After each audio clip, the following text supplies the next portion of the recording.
during the week that earned your first start in over a month and a half? I think I did the same thing I do every week, which is bring 100% and try and bring the qualities that I possess that can help the team. And I think that's, scoring goals, being a threat in behind, setting up teammates, and starting our first line of defense. Would you mind walking us through the goal that you were the assist on, the first goal of the game?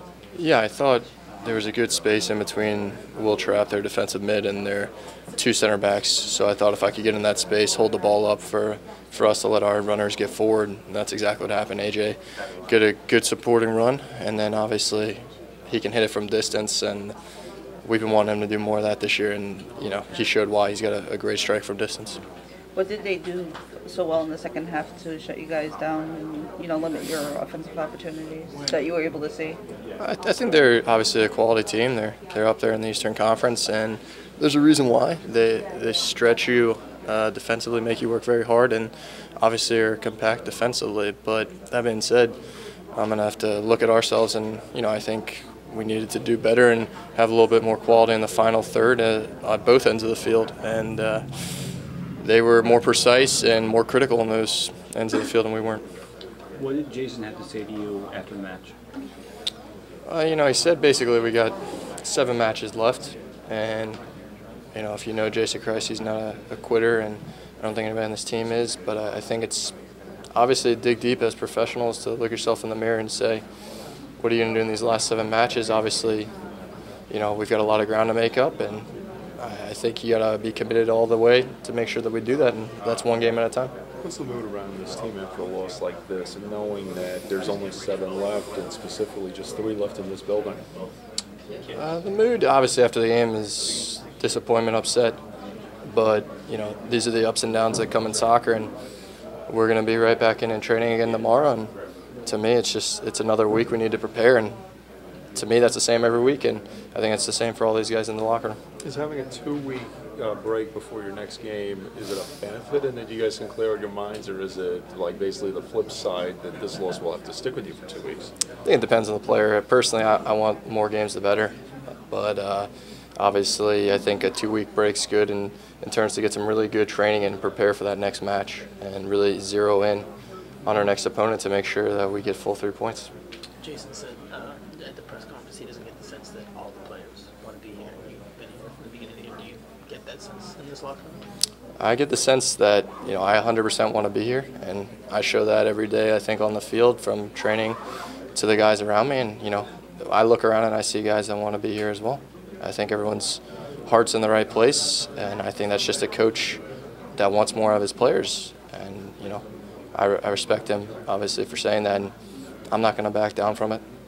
How does the team stay motivated with 7 games to go after the defeats against the Galaxy today? Easy. We're professionals. We've seen worse circumstances before, and it's just about digging deeper, getting that extra 5–10%, that extra yard defensively, that extra yard offensively, and I have full faith that we can put a string of results together. And obviously, it's a little bit out of our hands in terms of there's some teams with games in hand, but all we can control is ourselves, and that's what we're going to look to do. You didn't change the formation, but you changed the personnel. Did you think the team played the same way that it did with with different pieces in the puzzle? Yeah, I think everybody has different skills that they bring to the table, and whether that changes the style of play, I don't think so. I think we're still a quick attack team that we can, 2–3 passes and be in on goal and be dangerous. I thought we created a lot of good chances to score. Maybe should have put 1 or 2 away, and it's like I said earlier, it's just, soccer's about the plays that happen in the final third, and I don't think we were just quite sharp enough on the day. Patrick, what do you think is the key for getting this team to go from having a great 40 minutes at a time or 30 minutes at a time to really putting a complete performance together so you can close out games like this rather than let up late goals? I think it's concentration and, taking it personally, a level of commitment and character. I think most players in the league can do it for short spans of time, and that's something I individually want to put together a full 90 performance. So, I think those are the things that will help us and me do that. Do you think that's something that Coach Kreis was referring to maybe when he's suggested that some of the players don't want to be here? Do you think that's what he was referring to? I'm not sure what he was referring to. Like I said, I think it's 7 games left, and that's a coach who really cares, and I'm a player that really cares, so I don't see it as necessarily something that's divisive. I think it's a laying down of the gauntlet, kind of look in the mirror and what kind of professional are you. After the first game against Columbus, the equalizer they got was off a turnover by New York City in their own half. And today's go-ahead goal by Columbus was by a turnover in their own half, in New York City's own half. So can you just talk about how costly it is to turn the ball over and how the defense should cope when that happens? Yeah, obviously it's going to be difficult when you lose the ball close to your goal. There's not much distance for the other team to cover, to get at it, and they don't have to make too many passes before they're striking at your goal. And the reactions from the players when things go wrong need to be more positive, and need to be quicker and just trying to make things better, rather than players kind of sulking a little bit when things go a little bit wrong. Okay, Dylan. Jason, you were talking yesterday about how each of these final games is kind of a cup final. You're trying to make that push for the playoffs. In that sense, how devastating is this loss, especially kind of the way that it happened so late? Couldn't be more disappointed. I think that's the most succinct way to put it. Devastating for us to lose that game. 7 games left, 21 points available. I think there still has to be a glimmer of hope, but at the moment, it's tough to see it. Jason, what did Columbus do well today? I think Columbus did a lot of things well. I think that they were overloading the right side to get us down the right wing a ton in the first half. I think it's a team that's has a very good idea of how and where and when they want to attack. I think they also, in the second half, didn't allow us, after they gained the lead, didn't allow us to enter their half, as is typical for a lot of teams, will back down and allow you into their half. They kept pressing, kept a really positive mindset and an aggressive mindset, and they deserved the 3 points. What were your reflections on Frank Lampard's performance today?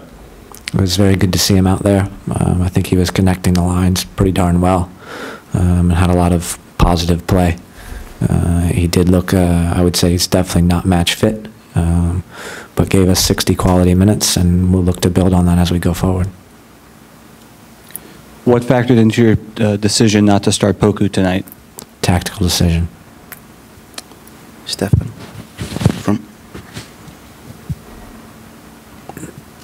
When a team is assembled like this with the big names and the big money, the outside perception is obviously that this team should succeed, should get in the playoffs. Is that fair for an expansion team, and how much pressure is there on you now to get this team into the playoffs? First of all, I think it's unfair. I think that there's probably not enough credit given, not enough credit, but not enough weight given on how difficult it is to be an expansion team. From my point of view, expansion teams are set up in our league to not be able to succeed, for it to take some time, and that's probably the right way to do it.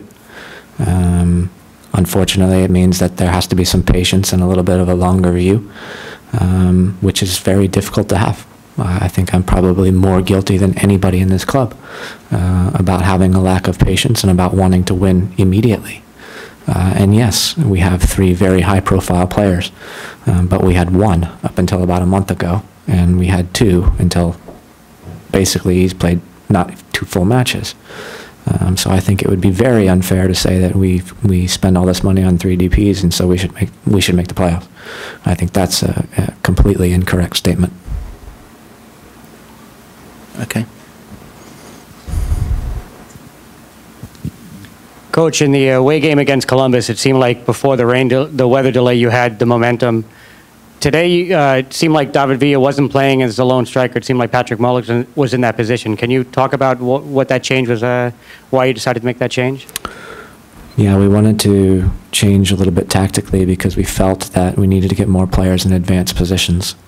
And the feeling was that when David played up there, we weren't getting enough players in support of him. And then he also has a tendency to drift left a lot. So it made a lot of sense to put him left and then to put somebody that would be in the box to finish things in Patrick. My feeling has been that when he does drift left, we have a hard time getting anybody into the box, and he oftentimes serves balls in there for people to finish. And so that was the idea there. Unfortunately, it didn't work. Jason, with a week off and before the next game, what do you try to do now in this week before really everything comes down to the final stretch? I think we, first of all, need to take a little bit of a break, a little bit of a mental step back, and collect ourselves for what is going to be pretty clear, that we need to win every game that we play, from my point of view. And then we need to, after that small break, we need to work. And we need to work really hard, and we need to show, the players need to show, if they want to be here and they want to be a part of this. Because I know the coaching staff does. I know the coaching staff cares an awful lot about this club and about the job we're attempting to do. But I'm not so sure that all the players do.